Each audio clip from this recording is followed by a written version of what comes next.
Dicen que una obra de arte trasciende la vida de su creador y cobra vida por sí misma. Es ahí que queda sujeta a quienes quedamos aquí para darle significado. Deja de ser responsabilidad del autor y pasa a ser responsabilidad de su público. Un ejemplo de esto es J.R.R. Tolkien. Aunque falleció en 1973, su obra sigue interpretándose en nuevos formatos, con películas, videojuegos y series. Tolkien dejó muchos escritos que amplían el universo de Tierra Media, pero el impacto cultural de su obra ha superado sus intenciones iniciales. La visión de Tolkien sobre temas de guerra, sacrificio y amistad ha sido reinterpretada de formas que probablemente él nunca imaginó. ¿Qué pasa cuando el autor sigue vivo? ¿Cómo influye su obra como creador y como persona? ¿Su arte está separado de su persona? Primero, un poco de contexto. El concepto de la muerte del autor fue planteado por el crítico literario Roland Barthes. Su idea era que, una vez que el autor ha escrito algo, esa obra pertenece al lector. El autor pierde control sobre el significado de su creación. Ahora es el lector quien da vida y sentido a la obra. Pero, ¿qué pasa cuando el autor sigue vivo y aún tiene mucho que decir sobre su obra? ¿Deberíamos considerar sus opiniones como definitivas o solo como una interpretación más? Para representar esto, hoy traemos 3 ejemplos. J.R.R. Tolkien. Aunque J.R.R. Tolkien no estuvo involucrado en escándalos públicos durante su vida, algunas de sus obras han sido reexaminadas bajo una lente crítica moderna. Críticos y lectores han señalado aspectos del Señor de los Anillos y el Hobbit que consideran problemáticos, como representaciones de razas y culturas que algunos perciben como estereotipadas o incluso racistas. Estas críticas han generado debates sobre si las ideas de Tolkien reflejaban prejuicios de su época o si son interpretaciones erróneas. Con Tolkien, vemos cómo el significado de una obra puede crecer y cambiar con el tiempo.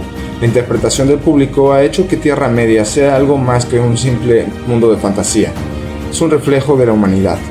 En su caso, la muerte del autor es total y su legado se ha convertido en propiedad de sus lectores. J.K. Rowling. Por otro lado tenemos a J.K. Rowling, una autora que ha intervenido activamente en su obra incluso después de haber terminado la saga. Con sus declaraciones sobre personajes y eventos no mencionados en los libros, ha desatado mucha controversia en el fandom de Harry Potter. Algunos argumentan que esto enriquece el mundo, mientras que otros creen que limita las interpretaciones del lector o incluso sobreexplota la obra. ¿Hasta qué punto es válido que Rowling siga interpretando su obra públicamente? Este es un buen ejemplo de cómo un autor puede afectar la autonomía de una obra, recordándonos que la muerte del autor se vuelve compleja cuando éste sigue vivo y activo en la conversación. Neil Gaiman. Y con Neil Gaiman pasa algo distinto. Pues, ¿qué pasa cuando la vida del autor afecta a la obra? El escritor británico Neil Gaiman, autor de obras como Sandman y Coraline, fue acusado por 2 mujeres de agresión sexual, por hechos ocurridos en 2003 y 2022, según la investigación de Tortoise Media. Pues no es nuestro lugar juzgarlo. Si quieren saber más, busquen las noticias. Hay muchas en internet. Pero es innegable que estas acusaciones han dejado sus obras bastante afectadas. Si el autor es un criminal, ¿su obra debería tener el mismo valor? Para nosotros esta reflexión queda en el lector, pues censurar la obra no es la solución para que el problema desaparezca, sino que se puede hablar de la misma para saber si tiene valor o no. En Castle Comics nos gustaría quedarnos con lo bueno y no olvidar lo malo, no censurarlo, sino que si esto se representa de alguna forma en la obra, invitar a la reflexión sobre estos elementos dañinos o lo que han realizado como personas estos creadores. Y así reflexionar sobre esto.